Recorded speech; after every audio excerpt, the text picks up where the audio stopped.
What's going on, everybody? My name is Clayton, and thank you so much for joining my channel, New Patterns. Guys, today I have a very special guest. Crystal is in the building. How are you doing? Hey, I'm good, Clayton. How are you? Good. So first off, for those who do not know you, who are you just as a person? My name is Crystal, like Clayton said. I am a nurse. I'm a nurse. I used to be a cardiac nurse. I currently work in hospice, and I am a fellow anxiety sufferer, just like probably most of you that are watching this video right now. Interesting. So we met. The brief summary of how we met was through YouTube. I spammed your Instagram DMs and didn't know that was you watching the channel. I found that very interesting. I was just like tagged. I did like hashtag PVC or something, and then I found you on Instagram, and I became a follower ever since. Aw. And actually, you didn't spam my DMs. You actually spammed a post. And I was like, Clayton Keeney just posted on my Instagram. That's pretty cool. Yeah. So speaking of your Instagram, Chrissy makes a comeback. Personal blog sort of thing. You know, your anxiety journey, just who you are. Different things come up throughout your Instagram, and they seem like they tackle like every single day issues that someone deals with anxiety. What inspired you to make an Instagram? I'm not very good on social media or like on computers in general. But I started therapy almost 2 years ago. It'll be 2 years ago this October. And I'm so thankful for therapy. And my therapist was like, Crystal, you should probably journal. And I am terrible at like picking up a pen and paper and writing. So I thought Instagram would be kind of a great way to journal and kind of chronicle my experiences going through what I'm hoping to be complete anxiety recovery. Gotcha. So in terms of recovery, where would you say that you are now? Well, okay. So my therapists haven't given me like an actual stage, but I've read about what the stages are. And I believe there's 3 stages of anxiety recovery.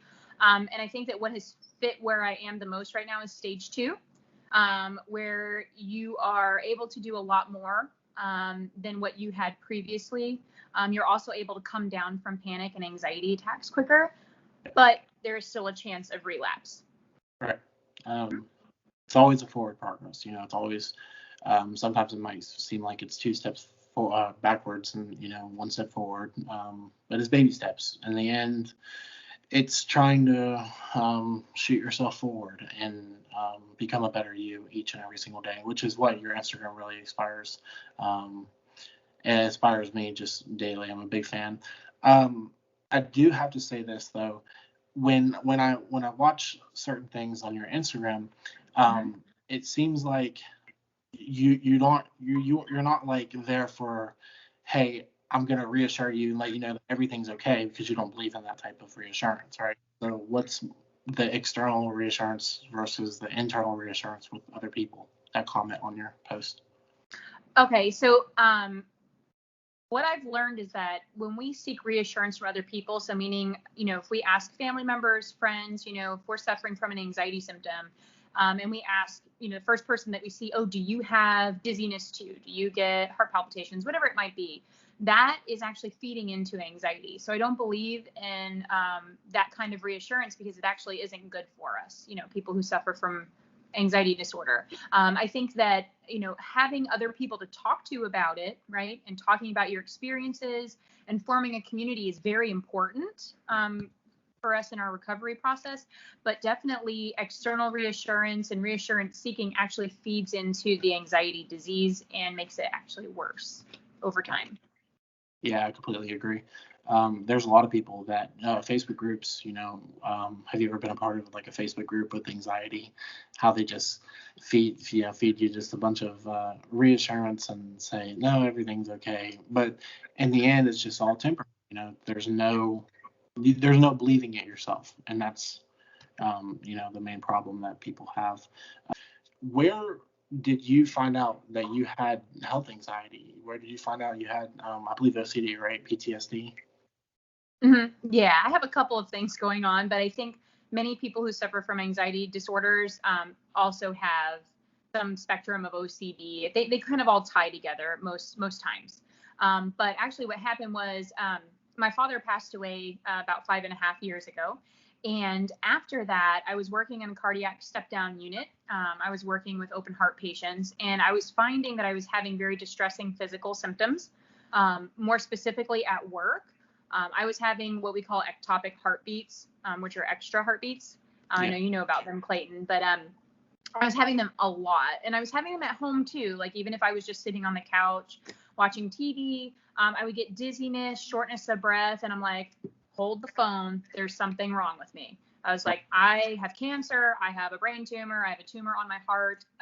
Things that just ran through my mind, and I'm like, okay, I need to go to the doctor. So long story short, went to every physician probably known to man, and multiple of them. So, I didn't just go to one cardiologist. I went to 3, and this was probably over a period of, I would say 2 years actually, Clayton, before I started seeking therapy. And they all were like, Crystal, your heart is fine. You're heavy, but otherwise you have no other health issues. They're like, you probably have anxiety. And I'm like, nah, there's no way. There's no way that I can have actual like extra heartbeats, like, and can feel them, and actual dizziness and actual tingling in my hands, and it just be anxiety, right? Because we think that it's all in our head. If anxiety is all in our head, then the symptoms aren't real, which is actually, it's not true. So I actually went to a veterinarian to take my dog one night in the middle of the night, and I found this little business card sitting on the veterinarian's desk, and it said licensed mental health counselor. And this counselor had the same name as me, which was amazing. Is a God thing, in my opinion. And I picked up the card and took it with me, called her, and started going to therapy. And in therapy, it was amazing how they really, or at least my therapist, didn't just point the finger and say, you've got this. She kind of led me there to understand what's going on, what happened behind it, and then led me to the diagnoses of what I have. Gotcha. And it takes a significant amount of courage to admit that, okay, maybe the physical symptoms aren't something that's going to be the end of me, but rather this could be something going on and have a much deeper root. Now, when we say a deeper root, there's a deeper cause. You mentioned that you're a cardiac nurse, you're a hospice nurse. Being around death, being around seeing people that had these issues, that must have triggered something, right? Yeah, absolutely. I've found through therapy that my father's death was the main trigger, the main cause of it, and the grief behind that. Because my dad did have heart failure basically my whole life. So I did live with a chronically ill parent, which is a whole nother spectrum in itself that I've learned through therapy, is that when we live with chronically ill parents or absent parents, that can really cause a lot of anxiety issues. And so, yes, he was kind of the match that, went into the pile of leaves there. And then as I continued working as a nurse, that added more fuel to the fire. And that's when actually the generalized anxiety that I had and, over stress actually morphed into health anxiety. And then I began to relate maybe stomach pain, could have eaten something, Taco Bell or whatever. And I have stomach pain, and, oh, wait a minute, I have a large tumor in my stomach that I've seen on patients. So I was connecting my physical symptoms with the terminal illnesses that I was seeing in patients. Right, and that seems to be really common, but not as common as like somebody that is diagnosed with health anxiety. But you have Google for now. You see memes all the time where it's like, I'm gonna Google, I have a headache and now I have a brain tumor. Oh my goodness, But really, when you have knowledge of something going on, and when you have these symptoms, you have it wired in you as a nurse, as someone that studied this, as someone who knows about this. You have it wired in you to want to solve the problem, to want to treat yourself, to want to fix what's going on. Right. But and it must be a living hell, because what's really going on is something that's, I don't want to say invincible, or not invincible, but invisible. Um, but it's not really invisible, but it's something that you just kind of, doctors just brush off, and they're just like, Mm-hmm. it's anxiety, nothing to worry about. I know I felt like that a time or two, where you go in the hospital and you freaked out, you're having these symptoms, and doctors just feel like they don't really listen to you. Yep. A lot of people I know from personal experience talking to people, why do ER doctors, what's the difference between going to an ER doctor and finding a good doctor that cares about your mental health? Well, and pardon me, guys, but if you hear this weird creature in the background, it's my cat and he wants my attention. So I'm sorry, guys, you hear that, and it's really weird. But anyway, I think that ER doctors are good doctors. Okay, I don't think that there's a difference between an ER doctor and a good doctor. I think there are good and bad doctors in every specialty, right? I think the issue at hand is that when we go to the emergency room, we have to remember, and I know that as anxiety sufferers, particularly health anxiety, we tend to make frequent trips there, right? And we want all the answers when we get to the emergency room. We want all the tests done, and we want everything figured out. The duty of the doctors and the nurses and everyone who works in the emergency room is to make sure you're not dying and send you home and have you follow up with your primary doctor or whoever it is. So, the doctors are going to run whatever tests they need to run to make sure that you're stable, you're clinically stable. If you're not, they'll put you in the hospital. And if you are, you go home and then you go see your doctor. So, when we go, I think as health anxiety sufferers, and I've been there, okay, as a nurse, I've gone to the ER, not many times, but I think I've gone 3 times for heart palpitations. And every time they're like, get out of my ER, Crystal, you're having anxiety, right? And it kind of makes you feel like unheard, and that your symptoms aren't really being taken seriously. But I think that these doctors have seen it so many times, okay, and they've seen heart attacks so many times. I've seen heart attacks so many times as a nurse that when there's a clinical problem. Yeah. And you said so.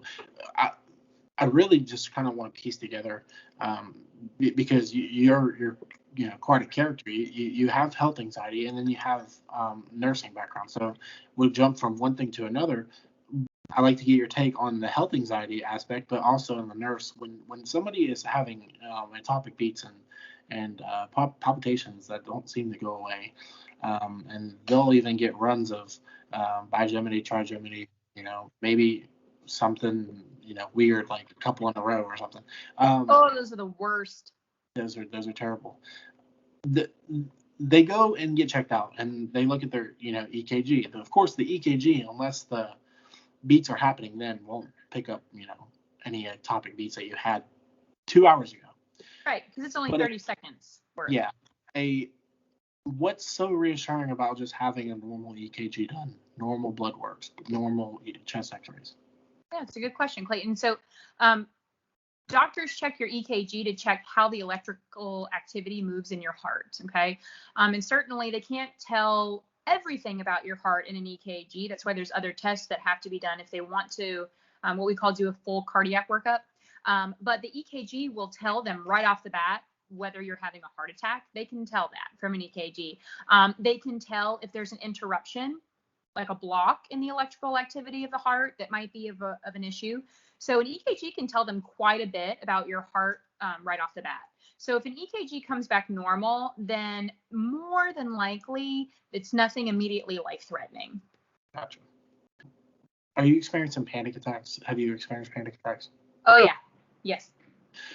What do you find comfort in doing during a panic attack? Okay. So just kind of prefacing by saying is I had suffered from panic attacks for a long time, and I didn't know. I thought I was having a heart attack or a stroke or an aneurysm, which I found out is pretty common for us. When we're having panic attacks, anxiety attacks, a lot of us think that we're having medical events. And then when we hold on to that thought, that's where kind of the health anxiety spirals from, right? So for the longest time, I was working with patients and doing procedures, for patients and helping them while having panic attacks. And I was just like, okay, my heart is just doing something weird right now and I'm dizzy, but okay, I'll just have to keep going. Yeah. And so I dealt with that for a long time. And going in therapy, my therapist helped me to realize that, yes, Crystal, you were having panic attacks on a daily basis, if not multiple a day. And so we kind of talked about coping mechanisms and things like that. And I've tried, I think, pretty much all of them that my therapists have given me. But what I found, I think it's really individualized to the person, right? Yeah. Like what works for you. And so I think what really works for each individual person is deeply rooted in like the very deep root causes of the anxiety, right? Mm-hmm. So there's a lot of things that I was missing as a child. And so what I do to help me when I feel it building up, I tend to actually hug myself. So I cross my arms across my chest and I kind of squeeze a little bit. And then a lot of the times too, if it's pretty intense, I'll actually rock myself back and forth and do deep breathing. And the deep breathing I've learned that really calms your nervous system is actually breathing from your diaphragm, not from your chest. Belly So, breathing. belly Right? breathing, right? Yeah. When you inhale, your belly goes out. When you inhale, your belly goes out. When you exhale, your belly goes in. Yeah. So I rock myself, hug myself, and belly breathe. Sometimes I'll tap back and forth. And close my eyes and certainly talk to the Lord when I have panic attacks or when they're coming on. I think that the key is that I've gone from having to do that mid panic attack to now feeling when the panic attack is about to happen or anxiety building up. And I start to do that as like a preventative to calm my nervous system down before it gets to that point. Yeah. There's a lot of people, if you go on Google, which everybody's guilty of. Yep. And you just type in panic attack, and they come up and they say, "Hey, panic attack, you can treat it. All you got to do is jump on a bunch of medication. You have to jump on some SSRIs, maybe some Valium, maybe some Xanax, maybe some. It's just a load of medications, right? Your opinion when it comes to medication. Of course, I know your opinion when it comes to medication, but I think it's very important to be careful with that stuff, right? Yeah, absolutely. I think that there are some people who are suffering from anxiety, PTSD, and all of that absolutely may need it in order to function at first. I know there are a lot of people that have messaged me that can't leave their bedrooms, that can't drive. They're even afraid to take medicine. And I actually was there a couple years ago. I was petrified to even take a Motrin, Clayton, over the counter because I was afraid I was going to die from taking a Motrin. Okay. Yeah. And so I think in those instances, as a nurse, I am not a big fan of over administering medication or overtaking medication. I think that our bodies want to heal themselves. And so giving our bodies what they need will help us heal. But if we're at a point where we cannot function and the anxiety and the panic is so bad, I think it's okay to take something if your doctor recommends it or a therapist. Yes. Great. Give us some great vitamins. Give us some natural things that we can do to help reduce anxiety and stress. What's funny is that I think there's just like a huge list of those. I think that you can Google that and you can be going on forever about old wives' tales and herbs and supplements and all this stuff to help reduce anxiety. I mean, there's, people have mentioned magnesium, hawthorn berry, L-theanine, all these things. And honestly, Clayton, like I really believe that we have to have the root cause psychologically of the anxiety addressed. Mm-hmm. Taking supplements, doing, meditation, things like that temporarily calms the nervous system, right? Yeah. Or helps to balance the nervous system, like B12 supplements, things like that. But it doesn't get to the bottom of it. Yeah. And I always like, and I've given you this analogy before, is that it's like you get shot in the chest and the bullet ricocheted off of every organ in your body, and then you're just putting a Band-Aid over the bullet hole. Mm-hmm. So there are many things that we can do. Like I mentioned, L-theanine. I've tried it. Did it help with the anxiety? It helped to calm me down, but it's not good for your stomach. So, I think different things work for different people, but the most important thing is addressing our psychological, whatever we're missing, our psychological needs, because everything else is just putting a Band-Aid on it, Yeah. to be honest. As a nurse, when you hear about somebody before you had anxiety, before you had panic attacks, what was your opinion? Personally, me, when I heard somebody had a panic attack, I'm just like, oh, they sat in a room and started crying and stuff like that.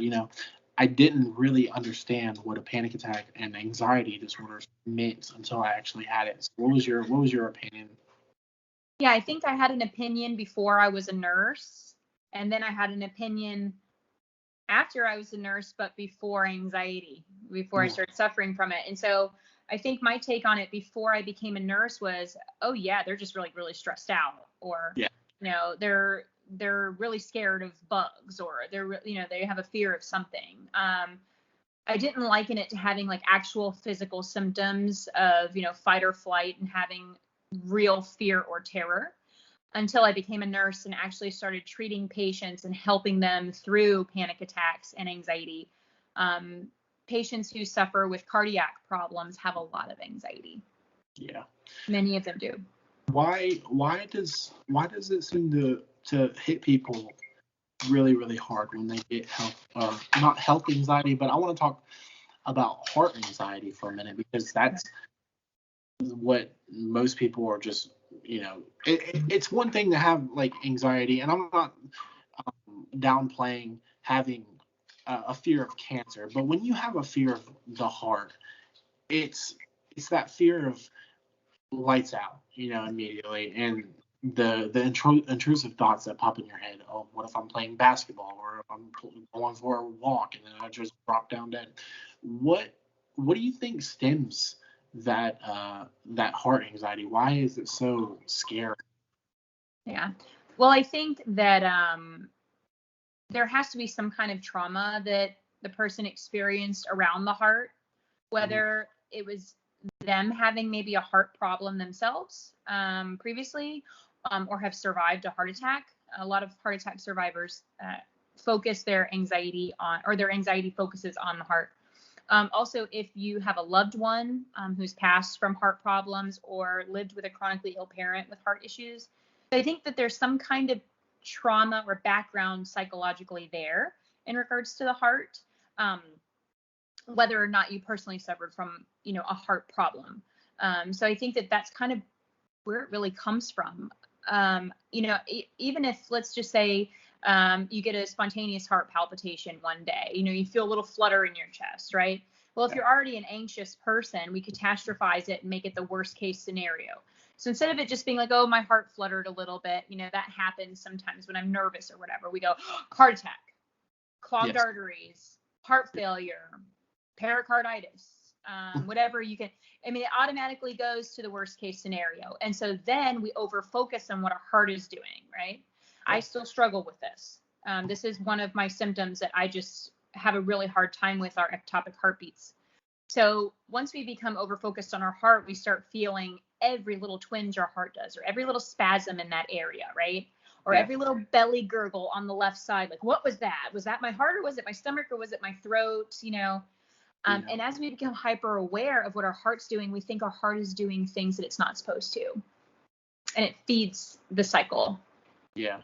And it's very interesting because it's, I guess,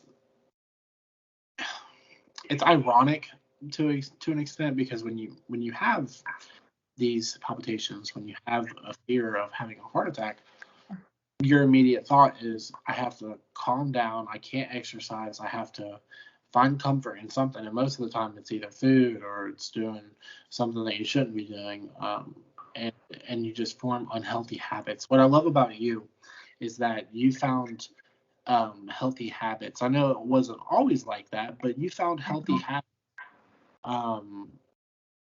And what led to just kind of crossing that threshold? Like, okay, I'm like looking at two paths here. I can go down this path of finding comfort in food, or I can go down this path of making myself more healthy, being a better person. when was that, line crossed?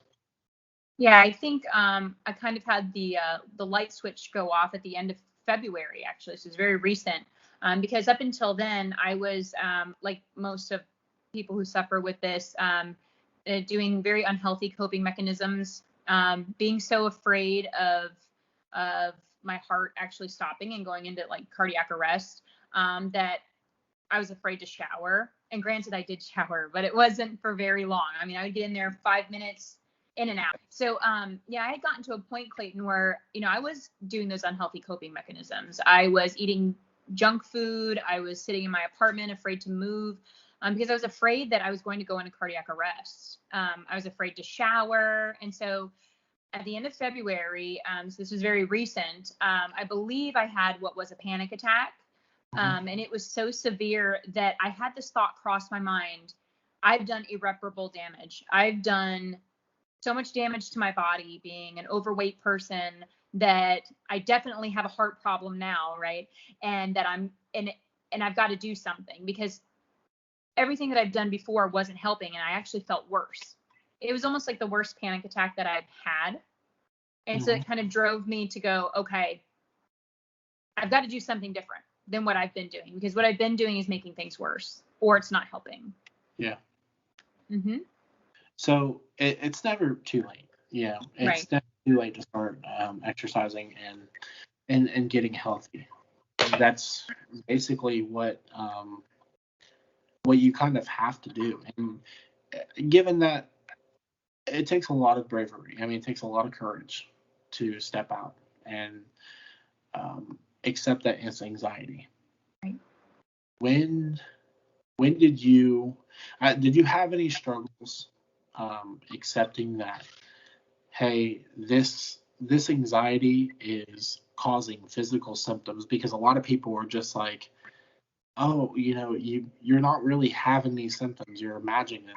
When did you get to the point where, okay, anxiety can cause this?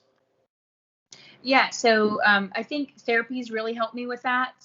And actually, I guess it's my nurse brain that really registered with what we call the pathophysiological way that anxiety works. And what that means is that what anxiety really does in the body and how that chain of events happens. And so when I realized that anxiety is simply chronic stress and chronic trauma over periods of time, and that our nervous system is just worn out, and our nervous system doesn't know when to be scared and when not to be scared, or when to be in fight or flight and when not to be in fight or flight. And then when you realize that fight or flight is actually something that is very natural in our body that we need in order to survive, right? The rushes of adrenaline and all that, that they cause actual physical symptoms. When I started to really look at that, I said, you know what? Anxiety can really cause actual physical symptoms. My heart is actually feeling like it's skipping. My hands are actually tingly and turning purple. My stomach is really hurting. It's not all in our minds. It's actual real symptoms, but it's due to too much stress hormones and our fight or flight going off when it's not supposed to. And so that's when I was able to really go, okay, I've had everything pretty much done that I can as far as medical exams. This has got to be anxiety, and it's causing a physical response. Yeah. And that in itself, where you have anxiety that is, it is causing these symptoms, but the symptoms are actually happening. They're not just something that's going on in your mind. And that's a common misconception. The more that I talk to people, that it's just, well, I'm imagining these symptoms. People that struggle with health anxiety. Do you think that we have a tendency to be so hyper aware of everything going on around us? We have a tendency to be so hyper aware. I couldn't wear a necklace because it was touching my chest. Do you think that we just kind of have, we're so vigilant when it comes to certain parts of our body? Oh, for sure. And I think that that's part of the fight or flight and this life preservation mode that our body is always in. So if you think about it, if we've lived with chronic stress or trauma or whatever it might be, our body is always on and our nervous system is always on. I've got to save my person's life, right? I've got to save this body. I've got to keep it from dying. I've got to keep it from going through trauma again. I have to keep it from going through all the stress again. And so what happens is that the overvigilance and the hypervigilance is really just our body and our nervous system making sure that we're safe all the time and being on high alert for safety all of the time and always checking for the threat, always looking for the cheetah hiding in the bushes, or the grizzly bear coming out of the woods to come and attack you. And that grizzly bear is heart failure, right. I don't know, that cheetah is, colon cancer, right? Oh, my stomach just gurgled, colon cancer. Mm-hmm. Right. Yeah. It's always looking for a threat. So yes, we feel every sensation in our bodies, and that's what makes it, the cycle a lot worse. And so I think as we start to heal our nervous system with many, many different things, Clayton, it'll help calm down the nervous system enough so that we aren't as hypervigilant and we don't feel as many body sensations. Right. That's very well put. Taking a step back from health anxiety, because that's not the only thing that you have. And I think a lot of us really, this isn't that commonly diagnosed, but a lot of us have OCD. We do a lot of compulsions, checking our pulse, like what I was saying with Amy, checking the thermometer, checking the pulse oximeter, just a whole bunch of things that we have to do, going to Google for reassurance. Yeah. When people think of OCD, of course, there's OCDs where, okay, things have to be in order, they're organized people. What led to your OCD diagnosis? It was interesting because I never would have thought about it. But when I look back on it, I did some kind of like weird little OCD rituals, even when I was younger. So I think I've had it for a long time. Mostly, obsessive thoughts, not so much. You couldn't really tell it outwardly, I guess. But I would be afraid to put odd numbers in the microwave. It'd have to be an even number, or I'd have to have everything like, if I had a candle this size on one side, it'd have to be the same candle. Everything had to be symmetrical, right? And not to the point where I couldn't function, of course. But I think I've had it for a long time. And so, again, in therapy, and guys, like, therapy is the best thing, Clayton. I can't say enough about therapy, especially if you find a good therapist that you connect with. But through therapy, my therapist mentioned, she says, this sounds a little bit like OCD.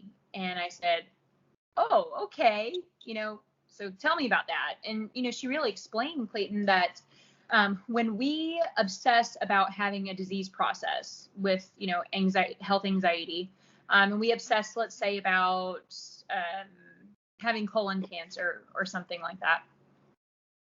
We obsess about the colon cancer and we're like, okay, my stomach hurts. I feel bloated, even though we probably ate a big bowl of Chinese food, right? And you feel terrible, or, you're checking your bowel movements, because we obsess about that and check bowel movements if you're obsessed with colon cancer. And then the compulsion is, okay, I've got to Google. I've got to check to make sure, is this really colon cancer? I've got to check my stomach. I've got to touch it. I've got to, whatever that might be, is the compulsion part of it. So when she explained this to me, I was like, you know what? That makes total sense. When I feel a flutter, when I think I might be having some kind of heart rhythm thing, right to the neck. That is my compulsion. I automatically check my pulse. I used to be obsessed with checking my EKG on my Apple Watch, which through therapy has gotten much better, because I used to do it probably, Clayton, like 20 to 30 times a day, checking EKGs. I hadn't checked one in like a month the last time I looked. So getting better. Yeah. But that's how I really found it. Buttons, I would hit the applause button. Yep. And then, doing these compulsions with, the anxiety, obsessing over the health, actually feeds into the cycle and makes it worse. So the more we check whatever it is, the more we check Google, the more we check our watches, the more we do our blood pressure. This is what I say to people that message me all the time too, Clayton, because I think that's the hardest thing, is letting go of those things, that are giving the external reassurance. Stopping the Googling, stop looking at your watch, stop checking your heart rate every 5 minutes. And, it's almost like that safety blanket, or that, life raft. Yeah. That is hard to let go of.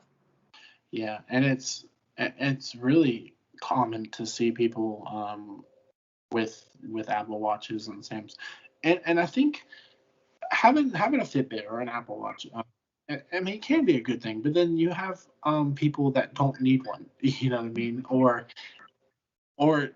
can't really control what they do. And it's the same thing as buying a blood pressure machine or any medical tool, diabetic kit or whatever. We're not getting that internal reassurance. And obviously, you spoke very highly of therapy. When it comes to therapy, do you do CBT? Do you do just what kind of therapy do you do? Yeah, so I actually had a therapist when I lived in South Florida. I'm kind of recently transplanted to Tennessee a year ago, so I guess I don't know if it's recent anymore. But my first therapist really focused on it's just talk therapy. I know that that's a component of CBT. She never really, and that's cognitive behavioral therapy. So she did a little bit of that with me as far as, talk therapy, kind of exposing me to the fears and the anxious thoughts, and then talking through them, right, and rationalizing them and figuring out how irrational they are, and going over doctors' assessments of mine, my blood work, things like that, and going, hey, look, Crystal, these are the facts here, right, and kind of bringing you back to realities. What I've learned, kind of what CBT is for the most part, and then we kind of hit like a roadblock in my therapy because there's some deep-rooted trauma and things that I needed help with. And it's mostly related to my work in the hospital, in the cardiac floor, as well as my work as a hospice nurse. So when my therapist in Florida realized that, she said, I need to refer you to an EMDR specialist. And I know it's like rapid eye movement desensitization, something like that is what it stands for. And what it does is it helps to reduce the traumatic effect that memories and experiences have on your nervous system and on your brain. So that's what type of therapy I'm focused on right now with my therapist. Gotcha. And I'm sure it's like bringing up traumatic events for anybody, distressing and overwhelming. But I bet they do it in a way where it's a little more comfortable, rather than just spilling the tea to somebody randomly, Yeah, I think at least my experience so far, they actually they guide you through it, but you're the one who really does all the talking and the recollecting of the memories and things like that. And my last time with my last session, I had a very horrible panic attack. To the point where I almost felt like most panic attacks feel like you're going to pass out. But this one, I legitimately thought I was going down. I thought it was going to black out, and I was hyperventilating. And I think the key to this, Clayton, is that we have to recognize that in order to start getting better, we have to get uncomfortable. In order to recover from this, we have to get uncomfortable, whether it's going to therapy and reliving, terrible memories of, childhood neglect or whatever it might be, or being afraid to accelerate your heart rate, but going and walking anyways, right? Yeah.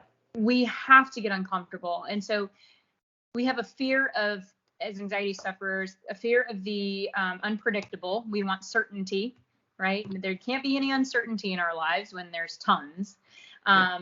We worry about unexpected things, and with catastrophizing, it makes it very difficult for us to leave our comfort zone. And I think that's why a lot of people just settle for medicine or just settle into their unhealthy coping mechanisms because they don't want to get uncomfortable, because they're scared. Yeah.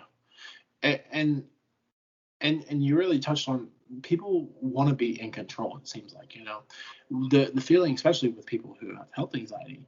I have a great fear of passing out. I don't want to, Me neither, Clayton. Yeah.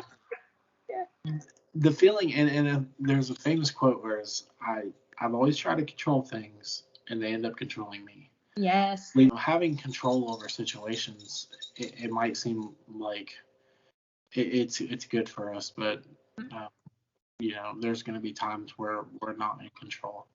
Also, I think it's really important to expose yourself. Like you said, there's things to get over a fear. The classic way to get over a fear is to, expose yourself to it, learn about it. If you're afraid of airplanes, expose yourself to it. Start reading about it. What are your chances of dying in an airplane crash? It takes time. It takes patience, right? Yeah.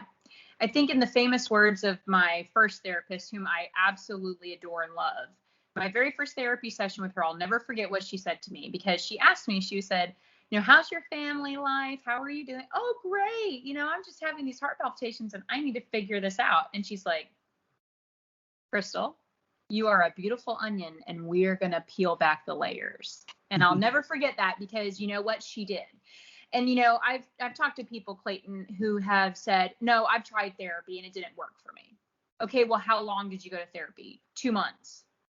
How long did you go to therapy? Oh, I only went once. How long did you go to therapy? 2 weeks. Yeah. And we have to understand that it is a process. And I'm here to tell you guys, therapy is I'm going to cry. Therapy is the most amazing thing next to God. God gave me my therapists and I love them and they have helped me so much. And I think that without therapy, it would be very, very difficult. And I know there's some people that have recovered on their own, completely, apparently completely from anxiety on their own.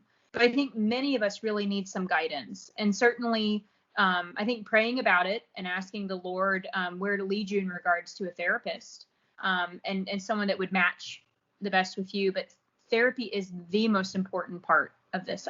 I really believe it. I don't think I could do any of this, number one, without God, and number two, without the therapists he's given me.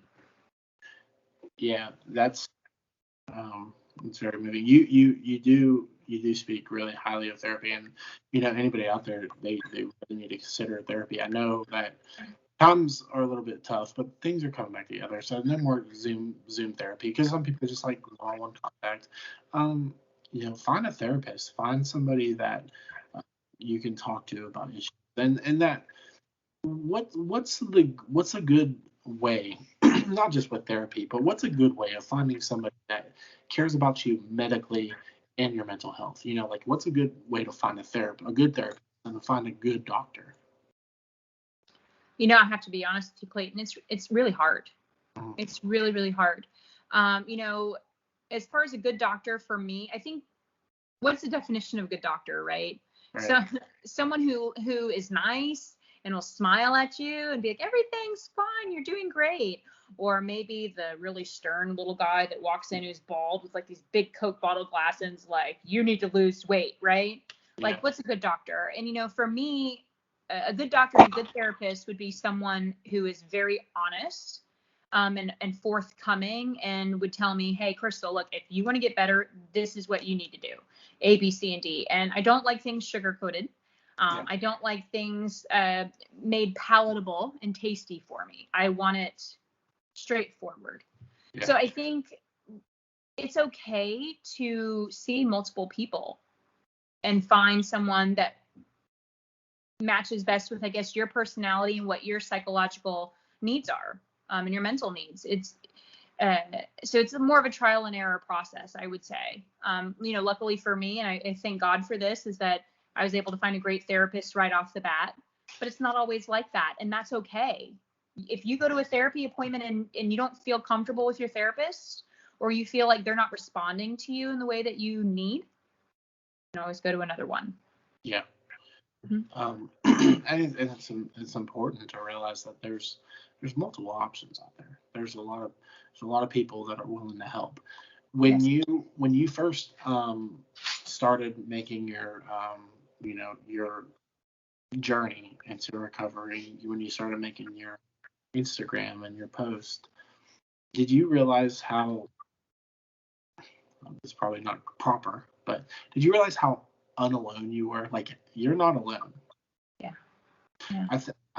I think that's one of the biggest things that opened my eyes, is that so many people are struggling with this. Yeah, absolutely. And I think that having anxiety and PTSD and whatever mental health problem that you're actually going through, a mental health situation, is very ostracizing and makes you feel very alone. And I think we tend to, as sufferers, go, well, I don't want to burden this person or that person with my issues. And we tend to isolate ourselves. And also we're afraid to like have an anxiety attack or panic attack in public. So you don't want to do anything. You just want to sit at home. And you start to lose connections with people. And it's a very, very lonely thing. But there's a lot of people that are lonely, right? So it's like, yes, we're not alone, but we feel alone a lot of the time.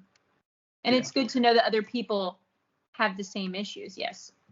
Yeah. But coming together, I think, as a community is super important. And that's why I love your channel so much, Clayton, is, you're building a really wonderful community, honestly, for people to kind of talk about their experiences. And that's kind of why I was attracted to your channel too, was I was like, oh, this is a really awesome channel. And he's just talking about it, through his experiences and bringing people together to talk, I think is wonderful. Oh, thank you. Yeah, when I first did it, I had a goal, and I told Amy, I told my family members, and I was contemplating on making it. I was just like, well, if I could help just one person, everything would be worth it, and that's really just what I set out to do. And so far, I've helped, I guess, a lot of people from what they say, and I appreciate all the comments and stuff that I get, and it's really nice. Especially like when you establish friendships, like we've been friends for what, like months now. We just met on YouTube, and then we share so much in common. We share how anxiety affects our lives, and we can be open and vulnerable. When you talk to people that don't really understand health anxiety, it's kind of hard to get across what you're saying. Absolutely. Yeah. So when you found out you had you had anxiety disorder, how did your family react? Oh boy. Okay. So, are you sure, Crystal? Like, okay, just don't stress out. Don't worry about it. You're fine. What are you worried about?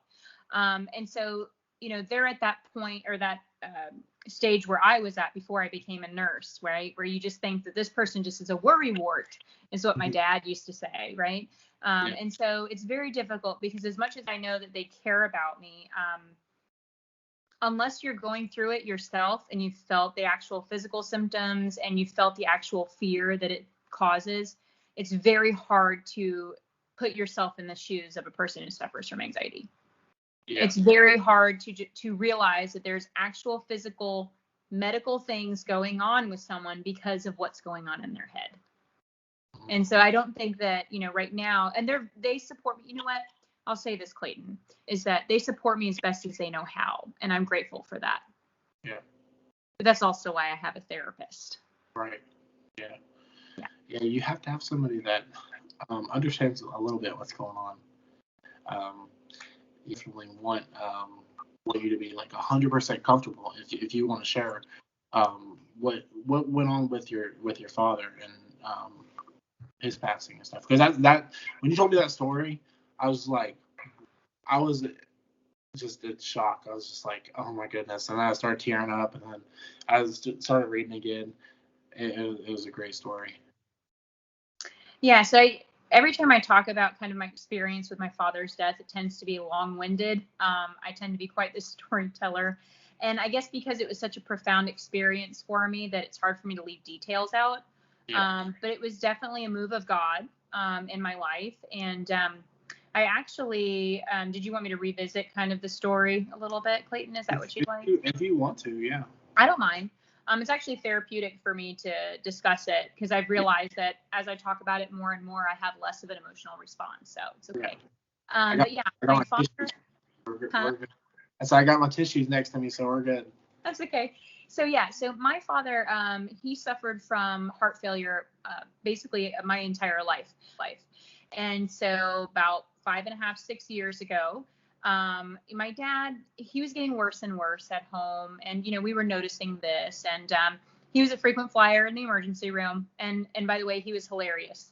He was the funniest guy you'd ever meet, and so sweet. He looked like Kenny Rogers, and had a voice that was just as beautiful. But one day he was at the hospital because he had fluid in his lungs, which is something common with heart failure. And guys, I just want to preface to whoever's watching that if this might be triggering for you all, talking about heart failure and someone passing away, I just wanted to let you know that's going to be what I'm going to be talking about. So just wanted to give you a little disclaimer. My dad had gone to one of his many hospital visits, and you get used to a chronically ill parent going in and coming out of the hospital. Oh, he's going to come out this time, like he always does. And he went in, and consequently, the night before he was to be discharged from the hospital, he passed out in the bathroom and injured himself. He broke his ribs, and he also hit his head. And the entire situation was very difficult, Clayton, and it really broke my trust with the medical community because they were not very forthcoming with what happened to my dad. And so it's taken a lot, and that's still one of the traumatic things that I'm healing from with therapy, in order to learn to completely, to trust the medical community. But they neglected to tell my family that my dad had fallen. So the next day I went to the hospital and found out, obviously, that he had fallen and hurt himself really bad. And as someone who's medically inclined, knowing my dad's condition, I knew that either it was going to be a very difficult recovery for him or he was going to pass. And so over the next couple of days, my dad's condition deteriorated. And it was very difficult because the medical staff were not very forthcoming in regards to what was really going on with him. And so at this time as well, I was completing nursing school. I went to nursing school later in my life. And it was my finals week of nursing school, where I was taking my final exams and everything. And I found out that my dad was passing. Okay. I knew it in my heart. And so what we ended up doing was we ended up transferring him to a hospice unit that was on it was on a different floor of the hospital. And we transferred him the day before my final exam of nursing school. And during the time that he was not doing well, he couldn't remember who I was. And I remember just praying one day. I said, God, before my dad goes to heaven, can he please just remember me? And so like the day before we sent him to hospice, he just looked at me out of nowhere. And he's like, you keep pushing, Chrissy. And he blew a big kiss at me. And that's why my hashtag is keep pushing Chrissy, because those were his last words to me.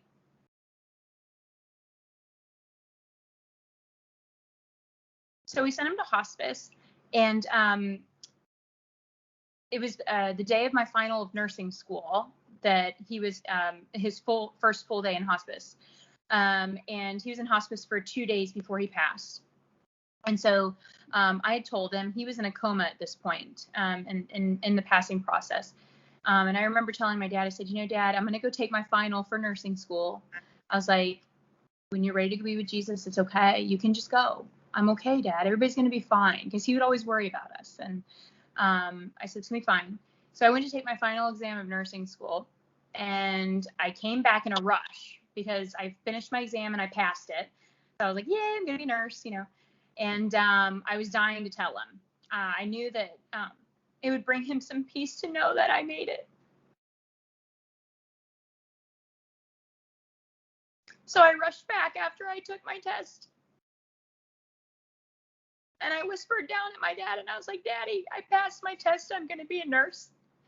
And this whole time he hadn't lifted an eyebrow. He hadn't moved at all. And all of a sudden his little eyebrows just went up like if he heard me.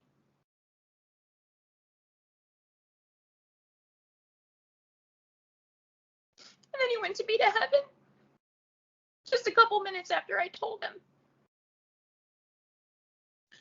And I thank God for that experience. But I also feel like it was such a profound, not only psychologically traumatizing experience in regards to how his case was managed, but it was also such a profound spiritual experience for me, that it's really the source of the pain in my heart and the stress in my heart, and where that's come from. I really feel like your dad would be proud of you where you are today. And, you just keep getting better and better and better each day. And it's a little bit reassuring that he, you know, like you could see it in his face when you told him. When he passed, I decided to go on to hospice because of how beautifully he was cared for. And so it's amazing how God works through people and experiences like that. Yeah. So I'm thankful for it. Yeah. And so, where you have, so you have, keep pushing, Chrissy, right? As a hashtag? Yeah. And that's in every single post, right? I try to do it most recently on every post and video, but some of my older content, I don't have it on there. Yeah. It's so crazy. Right. I need a moment. So good. I'll edit that out. No, I'll edit my reaction because I'm. It's okay. But isn't it amazing how God is, Clayton? Like, yeah. And then it's brought us together. Like, imagine, in a friendship way, it's amazing how God connects people through just the chain of events that everything has happened. And I'm kind of excited about where he's leading, me next, at least too, and you as well through all this experience. My dad's passing has touched so many different people. Yeah. But what would you tell somebody who is, let's say they've been to a cardiologist or even been to the doctors, right? And they said, you have anxiety, your whatever symptoms are from anxiety, right? Mm-hmm. Well, where would you tell that person? Where do they go from here? I'm just going to go. The first thing that popped into my head, Clayton, when you asked this question is believe them, because you don't have any other choice. Yeah. Because if you don't believe them, you're just going to spiral back and forth through the anxiety cycle, right? You're always going to have that doubt. I think we need to believe them and go, okay, let's address the mental health issues, right? And certainly, I think that's one of the biggest obstacles to overcome is going to the doctor and maybe having just one heart test done, right? Let's say, for example, you have anxiety symptoms of dizziness and headache. You go to the doctor and the doctor won't give you a CAT scan of your head because you don't have symptoms that match brain tumor. You have symptoms that match anxiety, right? Yes. But then you go, oh, no, you need to scan my head. And the doctor's like, no, I'm not going to scan your head. And then you get upset and you're like, well, I'm going to go see another doctor because I don't trust your judgment, right? Yeah. I think that's one of the hardest things to get over because there are so many medical tests that can be done to look into disease processes and things like that. But we have to remember that doctors have seen hundreds and hundreds, if not thousands of people with those actual diseases that we fear. Yeah. And so they know when to order the right test for the most part. Yeah. And so we really have to, when we have that initial primary, I would say, I don't even want to use initial reassurance. When we have that medical reassurance, okay, I've got the medical reassurance. Let's talk to someone about mental health. Yeah. Yeah, it's very important to start early because you don't want to end up like me or Crystal and going, you suffer, you get to a point where you're so worried about your quantity of life that it's affecting the quality of your life. So you definitely don't want to just kind of push these things off and not just, accept, and it's very easier said than done, right? To accept your doctor and trust your doctors, but it has to be done. There's literally, it's either that or you don't, and if you don't, good luck. Yeah. Good luck in this anxiety disorder. You're losing your life trying to save it. Yeah, exactly. You're not living, you're just existing, and you're existing in fear. And so then it comes down to, Clayton, I think, is what is rock bottom for someone, right? And, trying to not hit that rock bottom, because from what I understand, the longer you suffer with anxiety symptoms and panic symptoms, the harder it is actually to fully recover, or the longer it takes to fully recover because your nervous system has been on overdrive for so long. Yeah. And I completely understand that. There's a lot of people that, and I was talking to a gentleman the other, I think a week ago, and he was telling me that he would call these trauma numbers. It's such a sad thing because people really go through life without experiencing any therapy, without experiencing tips and tricks of things that you can do, like lifestyle changes that you can make. Um, who recommended your lifestyle changes?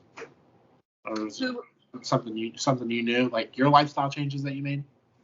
Yeah. So, believe it or not, when I found out the big word, the pathophysiological ways that anxiety works in the body and how, okay, I felt like in the end of February, Clayton, I felt like my body was screaming for help. I kind of felt it as if I'm having this panic attack because my body is screaming for help because I've neglected it for so long, right? And so I kind of had this epiphany of, all right, I've been going to therapy for a little over a year at that point, and therapy was helping in many ways, but I wasn't getting there. I didn't feel like I was really progressing. And I think what was happening was I was going to therapy, but I wasn't putting in the work, so to speak. And when I look back at everything, I go, okay, I've gone through maybe 4 years of my life with horrible anxiety symptoms and panic and all that. And I've had all of these horrible coping, ineffective, unhealthy coping mechanisms that I've gone to, for years and years. I have to start reversing that. I have to start doing the opposite. I'm not giving my body what it needs to survive, right? I'm not treating it like the temple that it is and taking care of it.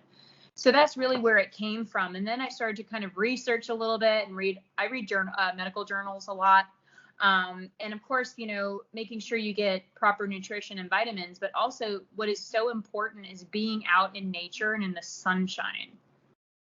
It is so important for our health. And I would sit at home, like many of us, I'm sure, on the computer, on the couch. I'm going to die anyways because I have, this and that terminal illness, because of the anxiety. And so, yeah, that was where it came from. I think it was just, I had hit a rock bottom point of such a horrible panic attack that I was like, I have to do more than just go to therapy. Yeah. All right. Well, last question is, do you have anything that you want to say to anybody watching? Give your 2 cents about anything that we talked about? Clayton, I just want to say that, guys, we do not have to just live with this. If you suffer from anxiety, any spectrum, PTSD, mental health in general, okay, we do not have to simply live with it. We can recover from it. It is recoverable illness. It is something that can be cured. I think that is so important to realize, because I think so many people have just been told, well, here, take this pill and just deal with it. Or here are your coping mechanisms. This is what you need to do every time you feel anxious, right? But if we work at it in a consistent way, I believe, every day working on these things that we need to, recover, which I think are a million different things, but taking care of ourselves, mind, body, and soul, basically. Reducing our stress, right? Trusting in God, trusting in our doctors. On a consistent basis, it's going to start retraining our brain and retraining our nervous system. So for any of you, Clayton, I'm just kind of addressing your audience, is that if any of you guys have felt hopeless, there is hope. You can and will recover from it, but we have to get uncomfortable. And that is the primary thing. We have to get uncomfortable. And you can do it, guys. I mean, if I'm getting there, I still have my issues, guys. And I think they're going to come and go for all of us, because once we start to get comfortable and we start getting better, our brain goes, but wait a minute, I got to keep you alive. Our nervous system kind of chimes in there. And so I think it's super important that even though you feel like you might have setbacks or you might have a panic attack in the midst of recovery, that it's okay and it's part of the process, and that you can do it. Because if I definitely can do it, y'all can do it too. Awesome. All right. Well, y'all make sure you go follow Chrissy Makes a Comeback. I'll leave the link in the description to her Instagram. And it's a wonderful. It's always great talking to you. Especially whenever we finally have we've done this. We talked about doing this for so long. So I appreciate you coming on here and talking to everybody, letting them know that hey, we're all right. We're normal. We're normal people. Absolutely, Clayton. And thank you so much for having me on and giving me an opportunity to speak on your awesome channel too. I really appreciate it. Thank you so much. All right. Well, I guess I'll talk to you later then. All right, Clayton. Thank you. God bless you guys too. God loves you. Okay, He does. And He'll never leave you. He's always with you. All right. Bye-bye. Bye, Clayton.